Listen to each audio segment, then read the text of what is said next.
Took my wife's phone in for repair. The technician, a family friend, pulled me aside and said, "Cancel the cards and change the locks immediately." Confused, I asked, "WHT happened?" He showed me the screen. I found these scheduled messages. "I'm Marcus Turner, 44 years old, and I live in Portland, Maine, which is basically the kind of place where people argue about whether Dunkin' Donuts or local coffee shops make better brew, and honestly, that's about as exciting as it gets most days. My wife, Laura, is what I affectionately call a graceful chaos tornado, which sounds romantic until you realize she literally destroys everything she touches with the kind of efficiency that would make a demolition crew jealous. The woman goes through phones like a teenager goes through TikTok trends, breaking at least one device per month, and I'm not exaggerating. Last month, she dropped her iPhone in the toilet while trying to photograph our cat, Mr. Whiskers, who was doing absolutely nothing interesting. The month before that, she left it on the roof of her car and drove off like she was auditioning for Fast and Furious, Suburban Mom Edition. I've watched this woman crack more screens than a hockey player loses teeth, and somehow, I'm always the one who ends up dealing with the aftermath. Me? I'm the responsible one in this marriage, the guy who actually remembers that trash day is Thursday, not whenever the bins start smelling like a crime scene. I'm the one who pays the bills on time, schedules the dentist appointments that Laura swears she'll remember but never does, and makes sure we have toilet paper before we're down to using napkins like we're camping in our own bathroom. My friends call me steady, which is code for boring, and my brother-in-law once introduced me at a barbecue as the guy who probably irons his jeans, which I don't, for the record, but I understood his point. I'm not the life of the party. I'm the guy who makes sure the party doesn't end with someone getting arrested or the house burning down. I'm the designated driver of life, basically, and I've made peace with that role because somebody has to be the adult, and it sure as hell isn't going to be Laura. So when I walked into our kitchen on a random Tuesday morning in October and saw her phone sitting there on the counter, screen shattered into what looked like a spider web designed by a drunk spider, I didn't even sigh. I just picked it up, looked at the damage, and thought to myself, well, here we go again. The thing was barely holding together, with little shards of glass threatening to fall out every time I tilted it, and I could see her lock screen photo. Us at the beach last summer, both looking happy and sunburned, peeking through the cracks like it was trying to escape. Laura was upstairs getting ready for work, probably trying on her fifth outfit of the morning because nothing ever feels right, and I figured this would be a nice surprise for her. You know, the kind of gesture that gets you bonus points in the marriage scoreboard that every husband keeps mentally, even though we pretend we don't care about that stuff. I decided right then and there that I'd take it to Eddie's repair shop downtown and get it fixed while she was at work. Eddie's this local tech wizard who's been fixing our electronics for years, the kind of guy who can resurrect a dead laptop with nothing but a screwdriver and what I suspect might be actual witchcraft. He once fixed our toaster with duct tape and a paperclip, and the damn thing still works 3 years later, so I trust him with pretty much anything that has a power button. Plus, he's cheap, which matters when your wife treats phones like they're disposable cameras from the 90s. I texted Laura to let her know I was taking care of it, got a bunch of heart emojis in response because that's her love language apparently, and headed out the door feeling pretty good about myself. The drive to Eddie's shop took maybe 15 minutes through Portland's downtown area, past the coffee shops where people sit with their MacBooks pretending to write novels, past the boutique stores that sell $30 candles that smell like coastal mornings or whatever marketing nonsense they come up with, and past the harbor where tourists take pictures like they've never seen water before. I parked in front of Tech Haven, which is what Eddie calls his shop, even though it's basically a cluttered room that smells like circuit boards and energy drinks, and walked in to find him hunched over someone's computer like a surgeon performing open-heart surgery. He looked up, saw me with the phone, and just nodded because we've done this dance enough times that he knows the routine. "Laura again?" he asked, taking the phone from me and examining it with the kind of professional assessment that doctors probably use when looking at x-rays. "When is it not, Laura?" I replied, and he laughed that knowing laugh that married guys share when they talk about their wives' quirks. He told me it would take about 30 minutes, maybe an hour tops, and I should grab a coffee and come back. So I did exactly that, walking down to the Dunkin' on the corner because I'm a creature of habit and also because their coffee is consistent, which is all I really want from life at this point. I sat there scrolling through my phone, checking emails about work stuff that could definitely wait, looking at pictures of my kids even though I'd just seen them at breakfast, and generally killing time like every other middle-aged dude in America. I wasn't thinking about anything dramatic or life-changing. I was literally wondering if I should get an apple fritter or if that would count as breaking my half-hearted attempt at eating healthier that I'd started on Monday and would probably abandon by Friday. When my phone rang and Eddie's name popped up on the screen, I figured he was calling to tell me the phone was ready or maybe that he needed some specific information about Laura's account. I answered while taking a sip of coffee, casual as anything, ready to just pick up the phone and head home.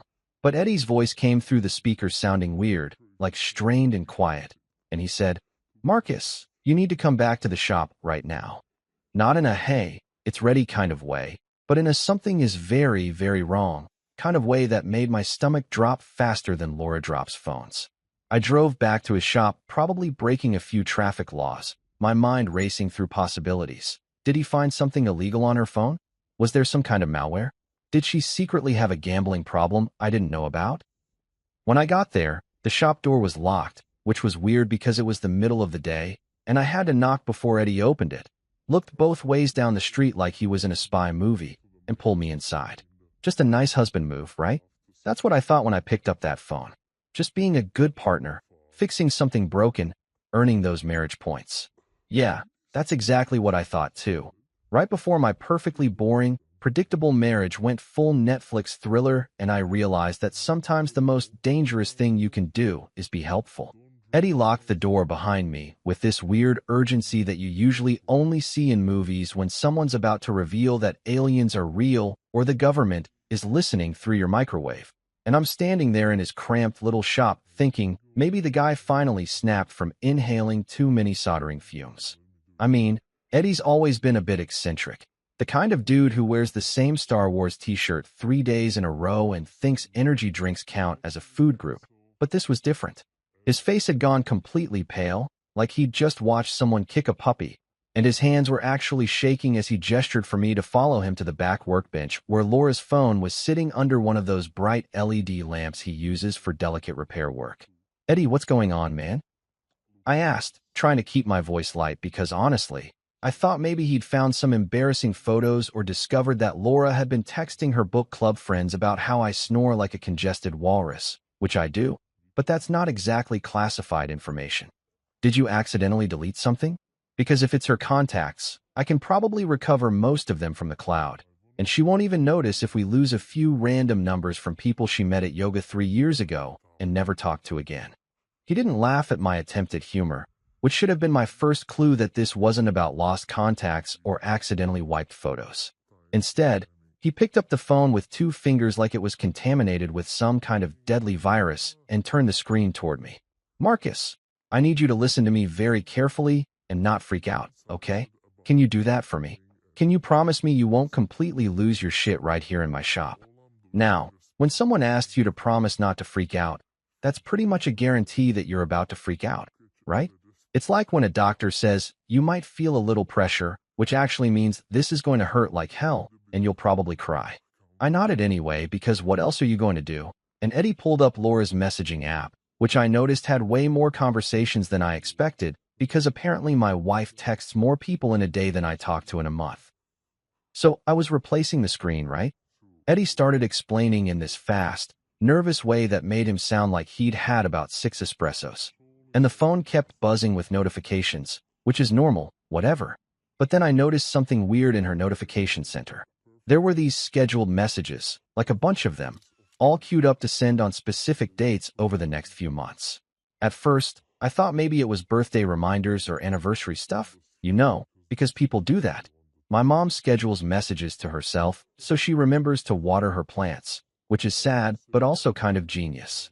I was starting to get impatient because Eddie tends to ramble when he's nervous, and I had about 1,000 things to do that day, including a conference call at 2 that I definitely couldn't miss. Okay, so she schedules messages. Is that really worth locking the door and acting like we're in a Jason Bourne movie? Maybe she's planning a surprise party or something. Eddie's expression shifted from nervous to something that looked like genuine fear mixed with pity, which is never a combination you want to see on someone's face when they're talking about your spouse. "Marcus, these aren't party invitations. These are... Look, I'm just going to show you, because if I try to explain it, you're going to think I'm making it up or that I've finally lost my mind from spending too much time alone with broken electronics. He tapped the screen a few times and pulled up the scheduled messages folder, which I didn't even know existed because I'm technologically competent enough to send texts and check email, but I'm not exactly hacking into the Pentagon over here. What I saw made my brain basically short-circuit like one of Eddie's broken computers. There were dozens of messages, all carefully dated and timed, stretching out over the next 4 months. The first one was scheduled to go to her sister 3 weeks from now, and it said something about how I'd been having memory issues lately, and she was worried about early-onset dementia. Another one, set for mid-December, was addressed to our family doctor asking about cognitive testing for Marcus and mentioning how I'd been forgetting important things and acting confused. I scrolled through more of them, my heart doing this weird thing where it felt like it was beating too fast and too slow at the same time, and each message was worse than the last. There was one to our insurance company asking about policy details and specifically mentioning that I was the primary policyholder. There was one to her friend Jennifer talking about how difficult it was watching me decline and how she didn't know how much longer she could handle the stress. There was even one to our kids, our actual children, explaining that Dad was sick and they needed to prepare themselves for difficult decisions ahead. What the hell is this? I heard myself say, except my voice sounded weird and distant like it was coming from someone else's body. Is this some kind of joke? Is Laura planning some elaborate prank that's going to end up on YouTube with everyone laughing at how gullible I am? Eddie shook his head slowly, and I could see he genuinely wished it was a prank because that would make this whole situation so much simpler and less terrifying. Keep scrolling, Marcus. It gets worse. Like, significantly worse. Like, call the police and maybe a lawyer worse. I didn't want to keep scrolling. Every instinct in my body was screaming at me to just put the phone down, walk out of the shop, go home, and pretend this never happened. But I kept going because apparently, I'm the kind of idiot who can't resist picking at a scab even when I know it's going to hurt. The messages got progressively more detailed and more disturbing. There was one scheduled for January, 2 months away, to our financial advisor asking about transferring assets and what happens to joint accounts in the event of Marcus's passing. Another one to a real estate agent asking about selling our house and what the property value was in the current market. There was even one to a funeral home, which I couldn't even bring myself to read completely because my hands were shaking too much to hold the phone steady. Eddie, I said, and my voice came out as barely more than a whisper. Eddie, what am I looking at here? Please tell me there's some reasonable explanation for this that doesn't involve my wife of 17 years planning to kill me and make it look like I died from some mysterious degenerative brain disease. He ran his hand through his hair, which was already standing up in weird directions from him, doing that same gesture probably 50 times since he discovered this nightmare. Marcus, I think you need to cancel your credit cards and change your locks. Like today. Like right now. I'm not trying to be dramatic or paranoid, but this looks like a textbook setup for insurance fraud and possibly murder. I watch a lot of true crime documentaries, and this is literally the playbook. First, you establish that the person is mentally declining so nobody questions weird behavior. Then you get access to finances and insurance. Then something tragic happens, and everyone just thinks it was a sad but inevitable outcome of the disease. I actually laughed at that point, which was probably not the appropriate response, but my brain couldn't process what it was seeing, so it just defaulted to hysterical laughter. Eddie, are you high? Did you eat some edibles before I got here? Because this is insane. Laura's not a murderer. She's a kindergarten teacher who cries during dog food commercials and once made me drive 20 minutes out of our way to avoid hitting a turtle crossing the road. She doesn't even kill spiders. She catches them in cups and releases them outside while talking to them about how they're just trying to live their lives. You're telling me that woman is planning to murder me for insurance money. But even as I said it, I could hear how desperate and unconvincing I sounded, like I was trying to convince myself more than Eddie. Because the evidence was right there on the screen, time-stamped and scheduled and meticulously planned. This wasn't some spontaneous decision or emotional outburst. This was calculated. This was organized. This was someone who had sat down, probably multiple times, and carefully crafted a narrative that would make my death look natural and expected. Eddie put his hand on my shoulder in that awkward way that guys do when they're trying to be supportive but don't really know how to express emotions properly. I'm sorry, man. I really am. I wish I was high, and I wish this was all some crazy misunderstanding. But you need to take this seriously. You need to figure out what you're going to do, and you need to do it fast, because I don't know when she's planning to actually, you know, make her move.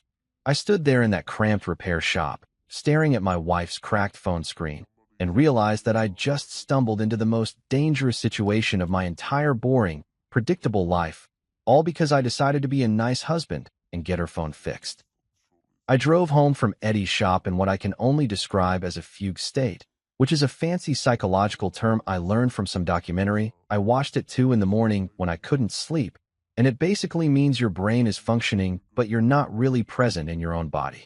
I don't remember hitting a single stoplight or turning onto our street or even parking in the driveway, but suddenly I was sitting in my car staring at our house.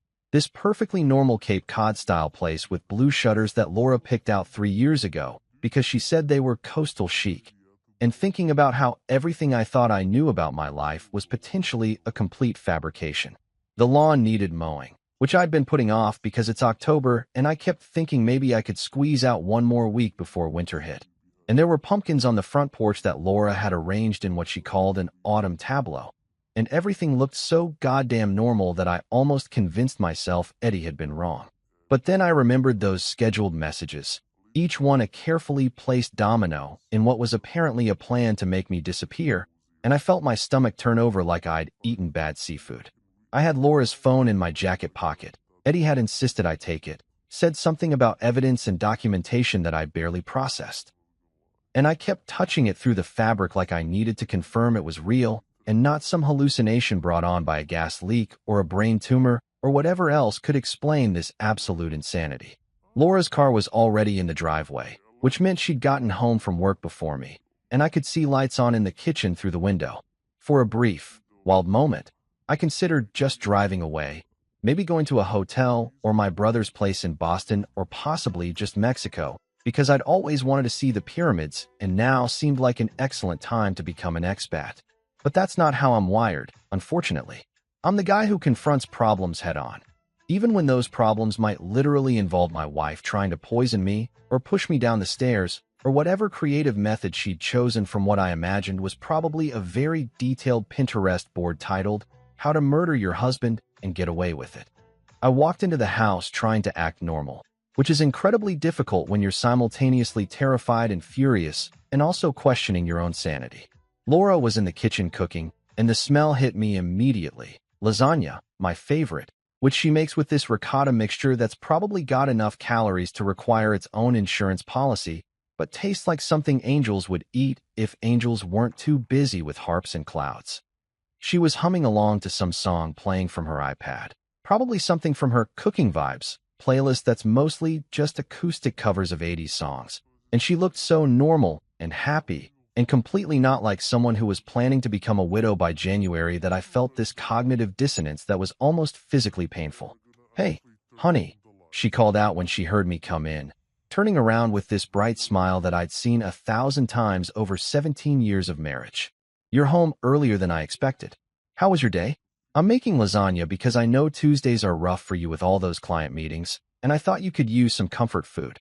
I stood there in the doorway like an idiot, trying to figure out if this was genuine affection or if she was fattening me up before the slaughter like some twisted version of Hansel and Gretel. "My day was interesting," I managed to say, hanging up my jacket carefully so she wouldn't hear the phone in my pocket. "Got a lot done. You know how it is. Same old corporate nonsense that nobody actually cares about, but everyone pretends is vitally important." She laughed at that, which she always does when I make cynical comments about my job and insurance risk assessment, which is exactly as boring as it sounds, but pays well enough that we can afford her phone-breaking habit. "Well, dinner will be ready in about 20 minutes. Why don't you go change and relax? You look stressed. Is everything okay?" The concern in her voice sounded genuine, which was somehow worse than if she'd been cold or distant, because it meant either she was an incredible actress or I was losing my mind, and Eddie had completely misinterpreted a bunch of innocent scheduled reminders. Except there was nothing innocent about a message to a funeral home, and I knew that. But my brain was still desperately trying to find an escape hatch from this nightmare. I went upstairs and changed into comfortable clothes, moving on autopilot while my mind raced through every possible scenario. Maybe Laura was planning a surprise intervention because she genuinely thought I was sick. Maybe she'd been talking to WebMD too much and convinced herself I had early dementia based on the fact that I sometimes forget where I put my keys. Except that didn't explain the insurance inquiries or the real estate agent or the funeral home, and I knew I was grasping at straws that didn't exist. When I came back downstairs, the table was set with our nice plates, the ones we usually only use for company or holidays, and there were candles lit because apparently this was going to be a romantic Last Supper situation. Laura had opened a bottle of red wine, some Cabernet that we'd been saving from our anniversary last year, and she poured me a glass with a smile that made my paranoia spike to levels that probably required medication. I sat down across from her, and she served the lasagna with this flourish like she was on the Food Network, and it looked perfect, golden and bubbly, and exactly like it always did when she made it. She was talking about her day, something about one of her kindergarten students eating glue and another one announcing that his parents were getting divorced during show and tell. And normally, I would have been engaged and asking questions and making jokes about how 5-year-olds have no filter. But instead, I was analyzing every word she said, looking for hidden meanings or threats or some indication that this was all part of her master plan. "You've been so forgetful lately," she said casually, taking a sip of her wine, and my entire body went rigid because that was exactly the narrative she was building in those scheduled messages. "Remember last week when you couldn't find your wallet and it was in the fridge? And you forgot about our dinner with the Hendersons even though I reminded you 3 times.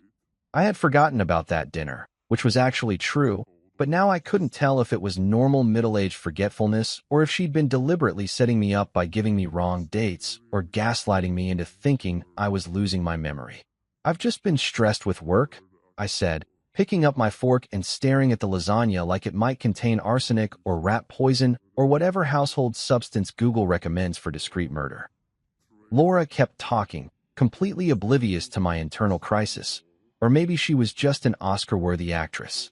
"I've been thinking we should sell the house," she said, and I nearly choked on the wine I'd just sipped, which tasted fine as far as I could tell. But then again, I don't know what poison tastes like, and hopefully I'll never find out. It's too big for just the 2 of us now that the kids are grown and moved out, and the maintenance is getting expensive. We could get a condo downtown, something modern and easy to take care of. What do you think?" What did I think? I thought my wife was systematically setting up every piece of her murder plan right in front of me while serving me comfort food and acting like we were just having a normal Tuesday night conversation about downsizing.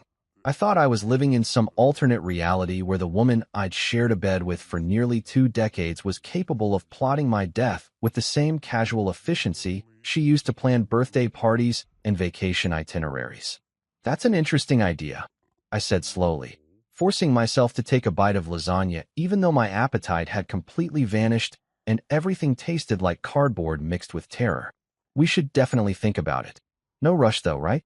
I mean, the market's always fluctuating, and we'd want to time it properly to get the best value."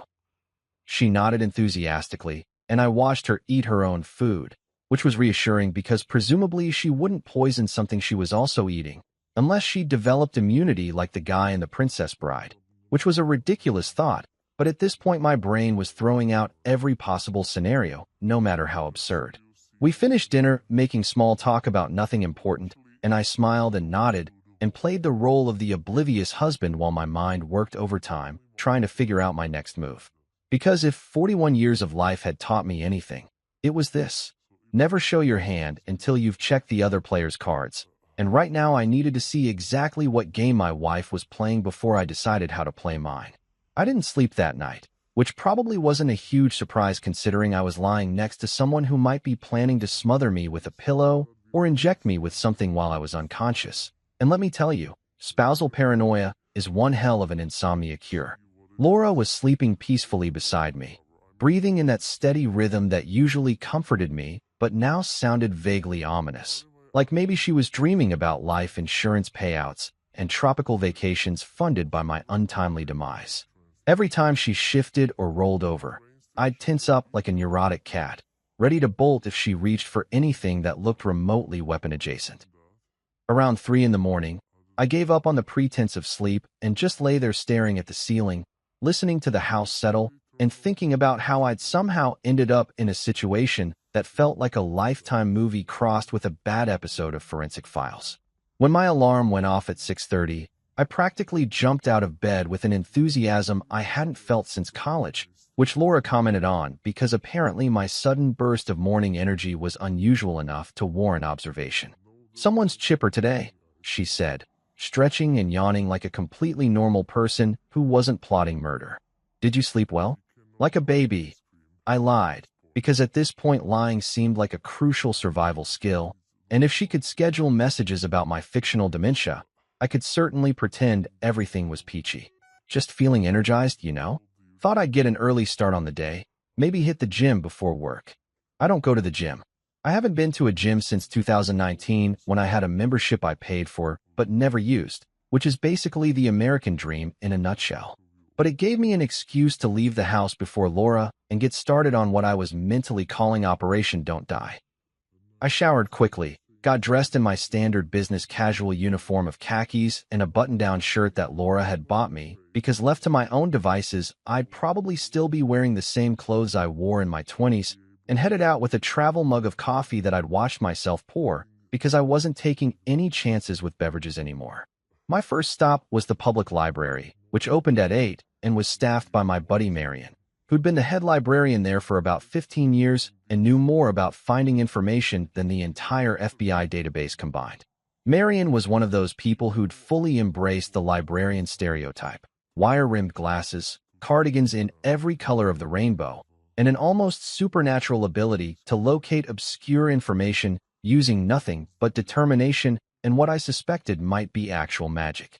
We'd met years ago when I was researching something boring for work, and she'd helped me track down statistical reports that I didn't even know existed, and we'd stayed friends ever since, bonding over our mutual appreciation for true crime podcasts and the fact that we were both married to people who were significantly more social than we were.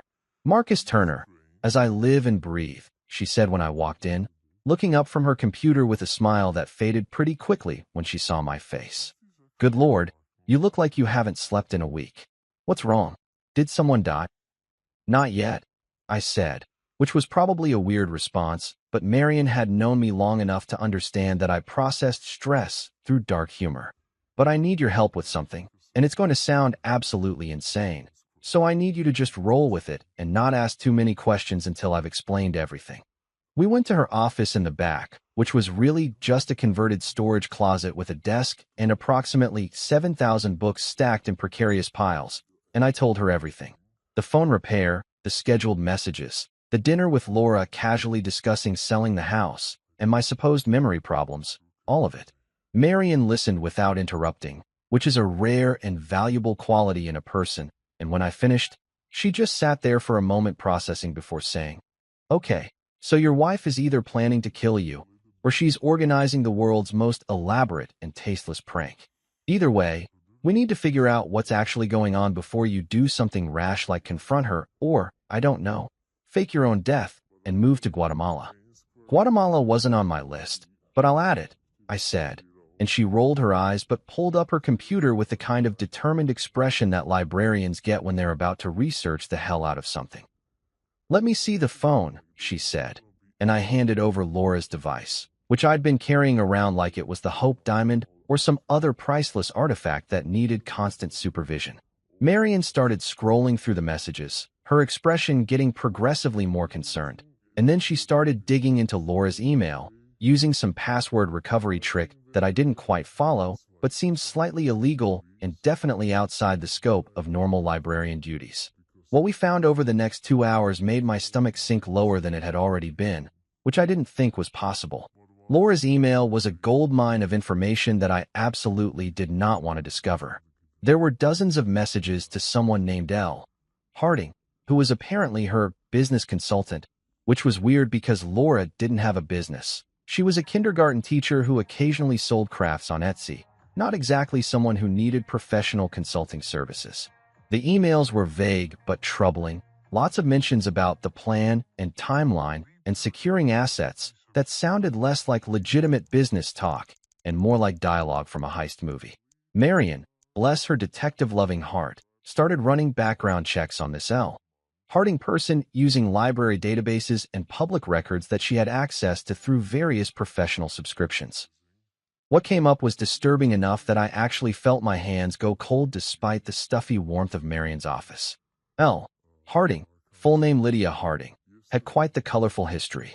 She'd been involved in multiple business ventures that had ended mysteriously, usually with her business partners either dead or bankrupt or both. There were news articles from different cities, all following the same basic pattern.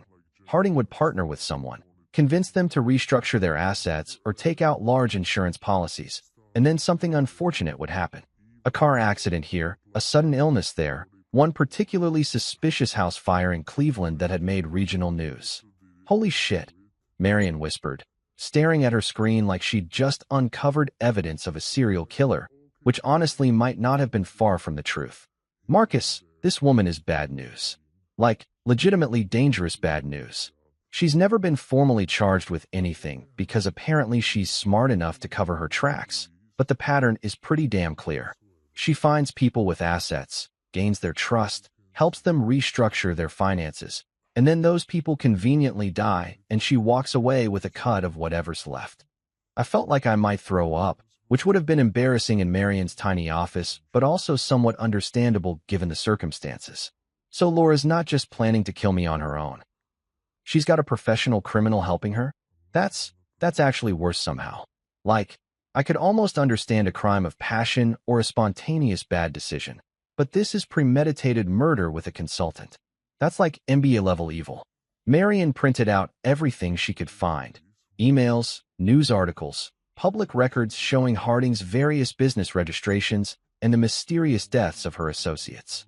The pile of evidence looked like something you'd see in a detective's office in a TV show, and I half expected someone to walk in with a corkboard and red string to start mapping out connections. We found bank records showing that Laura had been transferring money to an account linked to Harding, small amounts at first, but gradually increasing over the past 6 months.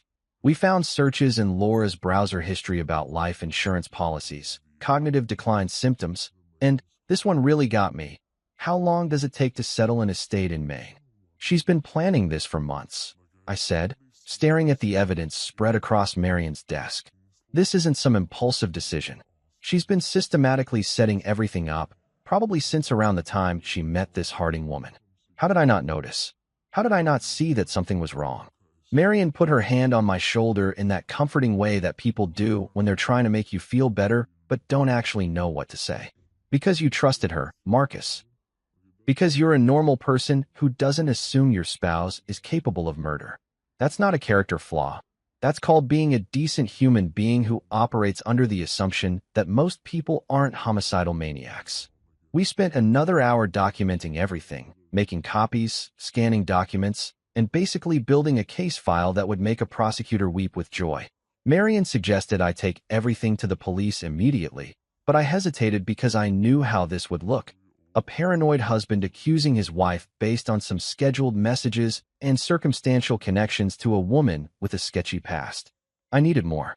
I needed something concrete and undeniable, something that would prove beyond any doubt that Laura and this Harding woman were actively planning my murder and not just having weird hypothetical conversations about estate planning.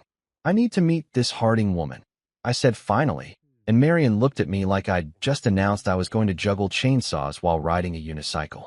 I know it sounds crazy, but if I can get her talking, maybe record a conversation or get her to admit something, then we'd have real evidence. Right now, all we have is suspicious patterns and concerning messages. I need proof. Marion argued with me for about 20 minutes, pointing out very reasonably that confronting a potential murderer was generally considered a bad idea and possibly suicidal. But I was determined. Because survival isn't just about hiding from danger. It's about facing it head-on with evidence, documentation, and hopefully a really good recording device.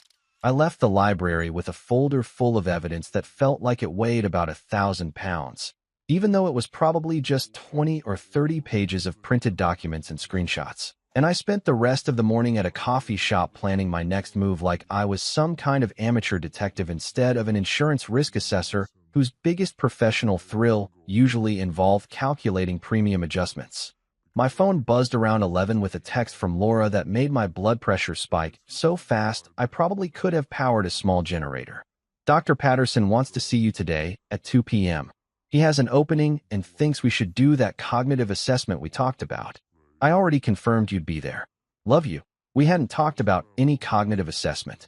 I mean, she'd mentioned my supposed forgetfulness at dinner, but we definitely hadn't had a conversation about scheduling doctor's appointments, which was classic Laura behavior, except now it felt sinister instead of just her usual tendency to make decisions and inform me about them afterward. Dr. Patterson was our family physician, a guy I'd been seeing for routine checkups for the past decade. And he seemed like a perfectly normal doctor who occasionally made dad jokes and had a framed picture of himself holding a fish on his office wall. The idea that he might be involved in this scheme seemed ridiculous, but then again, everything about this situation seemed ridiculous, so I wasn't ruling anything out. I texted back a simple, "Okay, see you there," because what else was I going to say? No thanks. I'm pretty sure this is part of a plot to establish that I'm mentally incompetent so you can murder me with plausible deniability. That seemed like it might tip my hand a bit too early. Instead, I called Marion and told her what was happening, and she immediately went into research mode, which is apparently what librarians do when their friends are potentially being set up for medical fraud and murder. "I'm looking up Dr. Patterson right now," she said, and I could hear her typing furiously in the background. "Let me see if there's anything sketchy in his history, any malpractice suits or complaints or connections to your wife or this Harding woman. Give me 20 minutes. 20 minutes later, she called back, sounding frustrated. "He's clean as far as I can tell. Good reviews. No complaints. Board certified. All the usual credentials that suggest he's a legitimate doctor and not some quack who's helping wives murder their husbands. But that doesn't mean Laura hasn't gotten to him somehow. Maybe she's offering him money, or maybe she's manipulating him into thinking you really are sick. You need to be careful, Marcus. If he's documenting that you have cognitive decline, that's evidence that can be used against you later." I drove home to pick up Laura for the appointment because apparently we were going together, which made sense if this was all part of her plan, but was incredibly awkward given that I now knew she was trying to kill me. She was waiting by the door when I arrived, looking concerned in that wifely way that probably would have seemed sweet a few days ago, but now just looked calculating. "I'm glad you're taking this seriously," she said as we got in the car. "I know you think I'm being paranoid, but I've been really worried about you, honey. You haven't been yourself lately." I wanted to scream that of course I hadn't been myself because I discovered my wife was plotting my murder, but instead I just nodded and said something non-committal about how I'd been stressed with work, which was actually true even though work stress was currently the least of my problems. We drove to Dr. Patterson's office in silence, Laura occasionally glancing at me with what looked like genuine concern, but might have been her mentally calculating how much longer she had to maintain this charade. The waiting room was standard medical office decor, outdated magazines, uncomfortable chairs, a receptionist who looked like she'd rather be literally anywhere else, and that weird smell that all doctors' offices have that's part antiseptic and part despair. We checked in, and within 10 minutes, a nurse called my name and led us back to an examination room where Dr. Patterson was waiting with a clipboard and a smile that seemed a little too practiced. "Marcus, Laura, good to see you both," he said, shaking my hand with that firm grip that doctors learn in medical school to project confidence and competence. "Laura called me earlier this week expressing some concerns about your memory and cognitive function, and I thought it would be good to do a thorough assessment just to establish a baseline and make sure everything's okay." Earlier this week? So she'd been setting this up before the phone incident, which meant I'd just stumbled onto her plan by accident when I decided to be a helpful husband. The irony was almost funny, except it really wasn't. I sat down in the examination chair while Dr. Patterson pulled out what looked like a standardized cognitive assessment form, and Laura sat in the corner looking supportive and worried like she'd rehearsed this performance in a mirror. "I'm going to ask you a series of questions, Marcus," Dr. Patterson said, clicking his pen in that annoying way that some people do. "Simple stuff, nothing to worry about." "What's today's date?" "November 3rd, 2025. I answered immediately, because unlike whatever narrative Laura had been spinning, my brain worked just fine and I wasn't about to fail some basic memory test. He nodded and made a note, and we continued through the assessment, counting backward from 100 by sevens, remembering a list of words he gave me, drawing a clock showing a specific time, all the standard tests they use to check for dementia or cognitive impairment. I aced every single one, answering quickly and accurately, and I could see Dr. Patterson's expression shift from professional neutrality to something that looked like confusion. Meanwhile, Laura was sitting in the corner, and I noticed her smile getting tighter with each correct answer I gave, like she was watching her carefully constructed plan unravel in real time. Well, Marcus, I have to say your cognitive function appears to be completely normal, Dr. Patterson said, flipping through his notes with a frown. Actually, you scored higher than average on several of these assessments. Your memory is sharp, your reasoning is sound, and I'm not seeing any indicators of decline or impairment. I watched Laura's face carefully, and for just a second, I saw something flicker there, annoyance maybe, or frustration, before she covered it with concerned confusion. But doctor, what about all the things I told you about? The forgetfulness, the confusion, the incidents at home. Dr. Patterson looked between us, and I could see him doing the mental calculation that doctors do when they realize something doesn't add up. Mrs. Turner, based on this assessment and my examination, I'm not finding any evidence to support those concerns. In fact, Marcus seems perfectly healthy from a cognitive standpoint. This was my moment, and I decided to take the shot because if Eddie and Marion had taught me anything over the past 24 hours, it was that sometimes you need to go on the offensive instead of just defending yourself. I pulled out my phone, not Laura's, but mine, and opened up the photos I'd taken of her scheduled messages. Dr. Patterson, I need to ask you something. Have you already created medical records documenting cognitive decline for me? Because my wife has been sending scheduled messages to people claiming I have dementia, and I'm wondering if you've been part of establishing that false medical history. The room went completely silent except for the annoying hum of the fluorescent lights overhead. Dr. Patterson's face went pale, then red, then pale again, cycling through colors like a malfunctioning traffic light. Laura stood up, so fast her chair scraped against the floor with that awful sound that makes your teeth hurt. Marcus, what are you talking about? Why would you say something like that? I'm saying it because I found your phone, Laura. I know about the messages. I know about L. Harding. I know about the whole plan. I turned back to Dr. Patterson, who looked like he wanted to melt into the floor and disappear. So I'll ask again, doctor. Have you been creating false medical records? Because that's fraud, and it's also illegal, and I have a lawyer friend who would be very interested in discussing it with you. I didn't actually have a lawyer friend, but it sounded good, and more importantly, it had the desired effect. Dr. Patterson started stammering something about misunderstanding and patient confidentiality, and then he did something that confirmed everything I'd suspected. He grabbed a file from his desk with my name on it and tried to shove it into his desk drawer. But I was faster, probably fueled by adrenaline and rage and the kind of desperate energy that comes from realizing your doctor has been falsifying your medical records to help your wife kill you.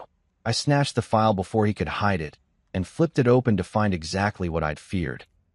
Detailed notes about my supposed cognitive decline, observations about memory loss and confusion, recommendations for further testing, all dated over the past month.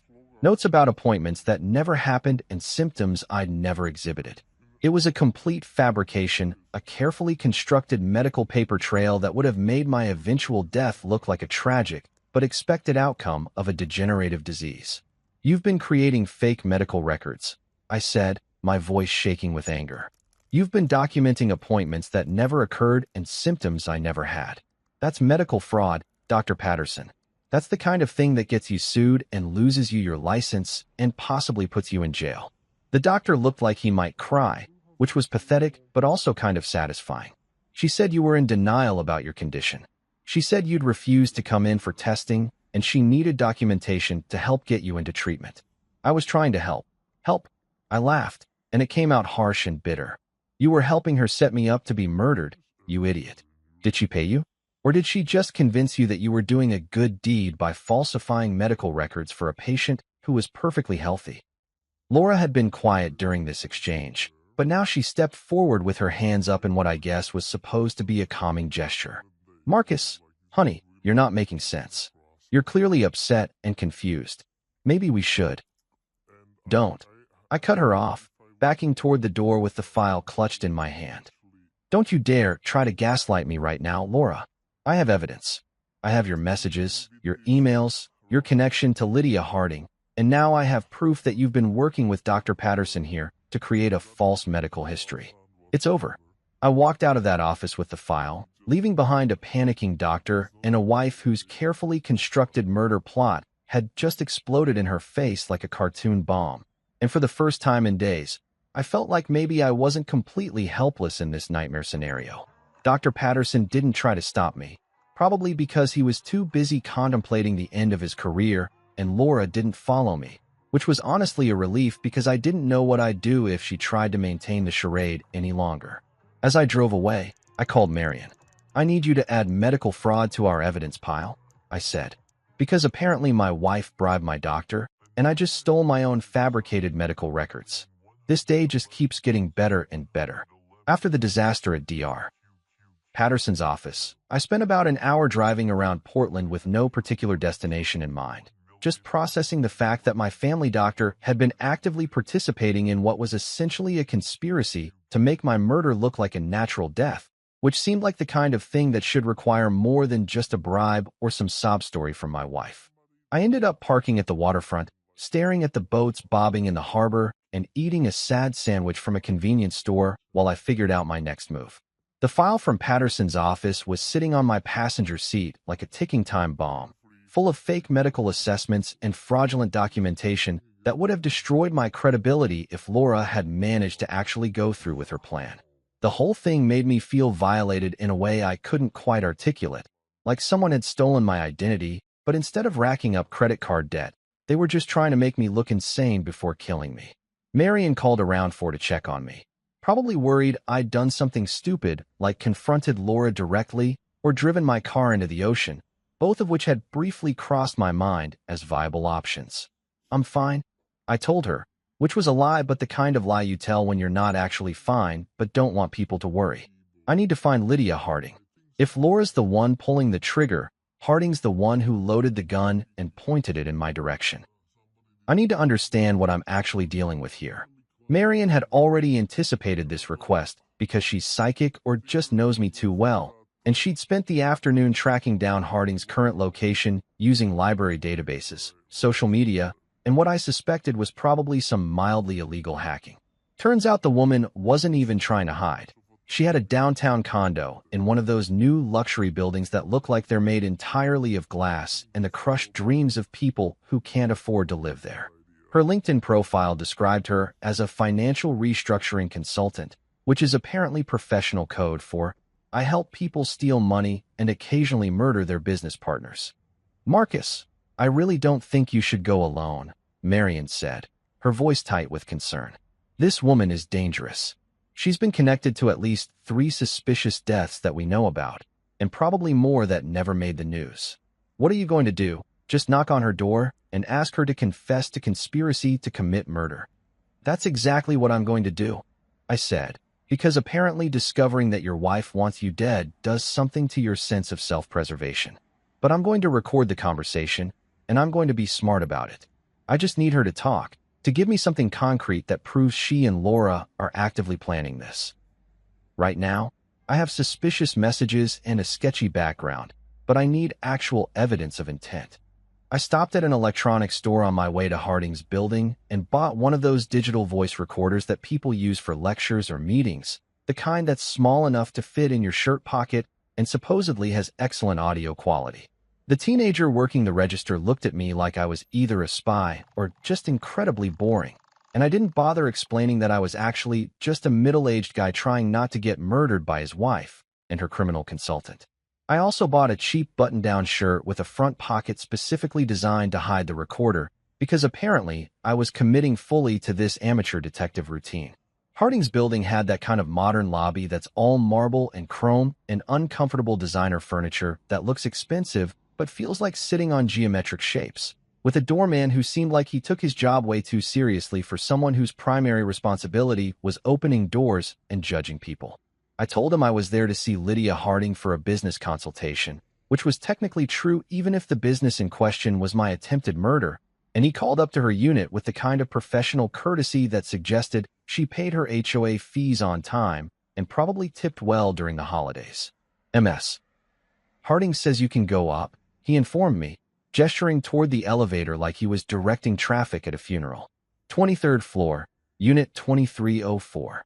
The elevator ride gave me just enough time to question every decision that had led me to this moment and to triple-check that the recorder in my pocket was actually working, which it was, capturing every awkward breath and probably the sound of my heart trying to escape through my ribcage. When the doors opened on the 23rd floor, I stepped out into a hallway that smelled like expensive carpet and other people's money, and I found Unit 2304 at the end with a brass number plate that probably cost more than my monthly car payment. Lydia Harding answered the door before I could even knock, which was unsettling in that specific way that makes you wonder if people have been watching you through the peephole. She was probably in her late 40s, dressed in one of those effortlessly elegant outfits that women wear when they want to look casual, but have actually spent 45 minutes choosing the perfect combination of expensive athleisure wear. Her dark hair was pulled back in a sleek ponytail, and she had the kind of smile that probably worked really well on people who didn't know she was potentially a serial killer. "Marcus Turner," she said, like we were old friends instead of complete strangers connected only by the fact that she was helping my wife plot my demise. "I've been expecting you. Please, come in." The condo was exactly what you'd expect from someone who makes their living through financial fraud and accessory to murder. Minimalist furniture, abstract art that probably cost a fortune but looked like something a toddler could have made, and floor-to-ceiling windows with a view of the harbor that would have been breathtaking if I wasn't terrified. She gestured for me to sit on a white leather couch that looked like it had never been actually used for sitting, and she settled into an armchair across from me with the kind of relaxed confidence that comes from either yoga or sociopathy. "Can I get you something to drink?" she offered, and I almost laughed because accepting beverages from someone who's helping plan your murder seemed like Darwin Award territory.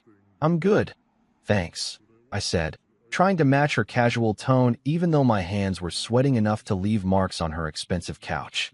"I appreciate you agreeing to meet with me. I'm guessing Laura told you I might be stopping by."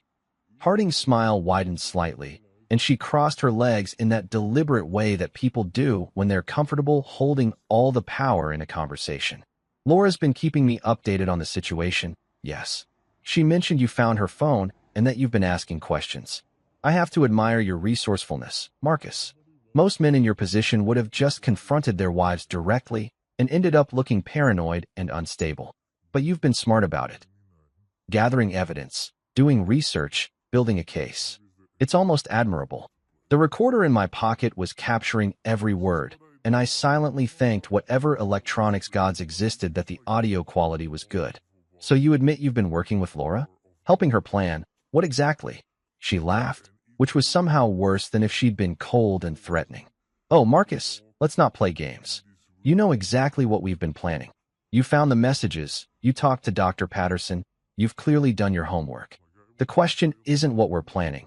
The question is what you're going to do about it." I forced myself to stay calm, to keep her talking, because every word she said was evidence that could potentially save my life. "I'm curious about something. Why do you do this? What do you get out of helping people murder their spouses? Is it just the money, or is there something else?" Harding leaned forward slightly, and her expression shifted from amused to something more serious, almost businesslike. "It's not about the money, although that's certainly a nice bonus. It's about helping people solve problems that they can't solve on their own. Your wife, for instance, she's been unhappy for years, trapped in a marriage that doesn't fulfill her, tied to a life she never really wanted. But divorce is messy and expensive, and in her case, it wouldn't give her the financial freedom she needs to start over. So I provide a solution that's cleaner and more profitable for everyone involved. Everyone except me," I pointed out, which seemed like an important distinction. She shrugged with the kind of casual indifference that made my skin crawl. "You're collateral damage, Marcus. Nothing personal. You've been a good husband by all accounts, reliable, responsible, boring. But boring doesn't pay for the lifestyle Laura wants, and it certainly doesn't spark passion or excitement. She's ready to move on. and I'm helping facilitate that transition. By killing me and stealing my life insurance, I said flatly. By helping her access resources that are technically half hers anyway. Harding corrected, like we were discussing a business merger instead of murder. The insurance is just a bonus, really. The real money is in your company's shares and the house and the various accounts you've accumulated over the years. Laura's put in 17 years of her life with you. She deserves compensation for that investment. I felt anger rising in my chest, hot and sharp, but I forced it down because losing my temper wouldn't help me here. And what about after? What happens to Laura once I'm dead and she's collected everything? Harding's smile returned, and this time it had an edge to it that made me understand exactly how dangerous this woman was. That depends entirely on how cooperative she continues to be. Ideally, we maintain our business relationship and I help her manage her newfound wealth. But if she becomes difficult or threatening or decides she doesn't need my services anymore. She trailed off meaningfully, and I understood what she wasn't saying. You kill her too, I said. That's what happened to your other partners, isn't it? You help them murder their spouses, take your cut, and then eliminate them once they're no longer useful. She didn't deny it, which was somehow more chilling than if she'd gotten angry or defensive. I prefer to think of it as tying up loose ends. People get sloppy after they've committed murder. They start talking, getting guilty, making mistakes. It's cleaner if there's only one person who knows the full story. And that person is you. Exactly. She stood up and walked to the window, looking out at the harbor with her back to me. Here's what I'm willing to offer you, Marcus, because I like you and I think you're smarter than Laura gives you credit for. You can work with me instead of against me. We eliminate Laura, tragic accident, maybe a home invasion gone wrong, and we split everything 50-50. You get to live, you get your money, and you never have to worry about someone trying to kill you again. I sat there stunned, trying to process the fact that this woman had just casually offered to help me murder my wife in exchange for half of everything we owned. You want me to betray Laura and help you kill her? I want you to survive, Harding corrected, turning back to face me. And I'm offering you the best possible outcome for this situation. Otherwise, I'm afraid we'll have to proceed with the original plan, and that doesn't end well for you. I stood up slowly, making sure the recorder was still safely hidden in my pocket. I'll think about it, I said, which was the same thing I'd probably said a million times in business meetings when I meant absolutely not, but didn't want to burn bridges. Don't think too long, Harding said as she walked me to the door. Time is a luxury you don't really have anymore, Marcus. I left Harding's building feeling like I'd just had a conversation with the devil wearing Lululemon and drinking overpriced kombucha, and I sat in my car for a solid 10 minutes, just staring at the steering wheel and trying to process the fact that I'd been offered a deal to murder my own wife by the woman who was currently helping her murder me, which felt like some kind of twisted moral philosophy question that would make Socrates need therapy. The recording device in my pocket felt like it was burning a hole through my shirt, even though it was just plastic and circuitry, but it represented something important. Actual evidence of conspiracy, intent, and premeditated murder that even the most skeptical cop would have to take seriously. I drove to the waterfront pier because apparently that had become my go-to spot for existential crises and life-altering decisions, and I sat on a bench watching seagulls fight over discarded French fries while I tried to figure out what the hell I was supposed to do next. My phone buzzed with a text from Laura asking where I was and when I'd be home for dinner, which felt surreal given that she was actively planning my death and I'd just been offered the opportunity to return the favor. I texted back something vague about running errands and needing time to think, which was the understatement of the century, but seemed safer than, I'm sitting on a pier contemplating whether to go to the police or just disappear to Mexico and start a new life as someone who sells handmade hammocks to tourists. My phone rang, and I saw my son Evan's name pop up on the screen, which immediately made my stomach drop because I hadn't talked to him since this whole nightmare started, and I suddenly wondered what Laura had been telling our kids. Evan was 26, living in Boston with his girlfriend, working some tech job that I didn't fully understand, but that seemed to involve a lot of video conferences and craft beer. He was a good kid. Well, good adult now. And the thought that Laura might be poisoning him against me made me angrier than almost anything else in this situation. Hey, Dad, he said when I answered, and his voice had that careful tone that people use when they're about to deliver bad news or ask uncomfortable questions. "How are you doing? Mom called me yesterday and said some stuff that got me worried." Of course she did. Because why just plan your husband's murder when you can also systematically turn his children against him by suggesting he's losing his mind? "What did she say exactly?" I asked, trying to keep my voice neutral even though I wanted to scream. There was a pause, and I could practically hear Evan choosing his words carefully. "She said you've been having memory problems, that you've been forgetting things and getting confused, and that she's worried you might have early dementia or something. She wanted me to be prepared for the possibility that you might need care soon, and she asked if I'd noticed anything weird when we talked last month." I closed my eyes and took a deep breath, counting to 10 like my therapist had taught me back when my biggest problem was work stress and not my wife's elaborate murder plot. "Evan, I need you to listen to me very carefully, and I need you to trust me. I don't have dementia. I don't have memory problems. My brain works perfectly fine, and I can prove it if necessary. What I do have is a wife who's been working with a criminal consultant to make it look like I'm mentally incompetent so that when I die mysteriously, everyone will think it was a tragic but expected outcome of a degenerative disease." The silence on the other end of the line lasted so long that I thought maybe the call had dropped, but then Evan said, "Dad, that's insane. Are you hearing yourself right now? That sounds exactly like something someone with paranoid delusions would say." "I know how it sounds," I said, and I could hear the desperation creeping into my voice. "I know it sounds completely crazy, and that's exactly why Laura's plan was so brilliant. But I have evidence, Evan. I have recorded conversations, scheduled messages, fake medical records, connections to a woman who's been involved in multiple suspicious deaths. I'm not making this up, and I'm not losing my mind. Your mother is trying to kill me, and she's been setting up an elaborate cover story to make sure she gets away with it." Another long pause. And then, "Can you prove it? Like, actually prove it with real evidence that isn't just you connecting dots that might not be connected?" I thought about the folder full of documents sitting in my car, the recording I'd just made with Harding, the fake medical file from Dr. Patterson, and all the research Marion had compiled.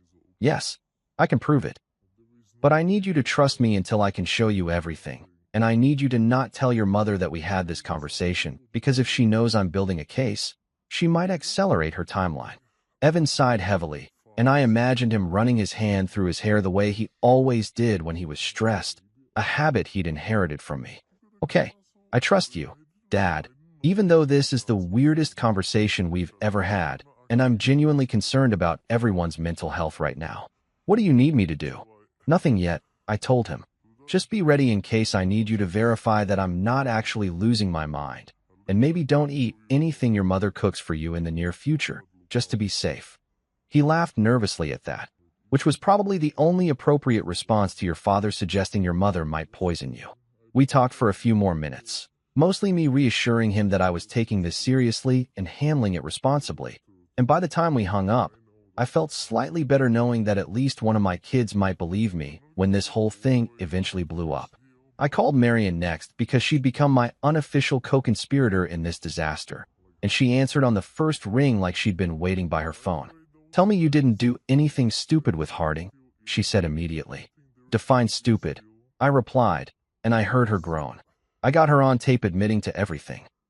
The plan to kill me, her history of eliminating her business partners, and she even offered to help me murder Laura instead, which was a twist I genuinely didn't see coming.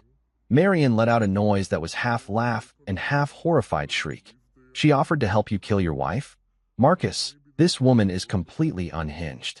We need to go to the police right now, tonight, with everything we have. This has gone way past the point where you can handle it yourself." She was right, obviously, but I hesitated because I knew how this would play out. I'd go to the police with my story about my wife trying to kill me. They'd interview Laura, who would cry and talk about how worried she's been about my mental health.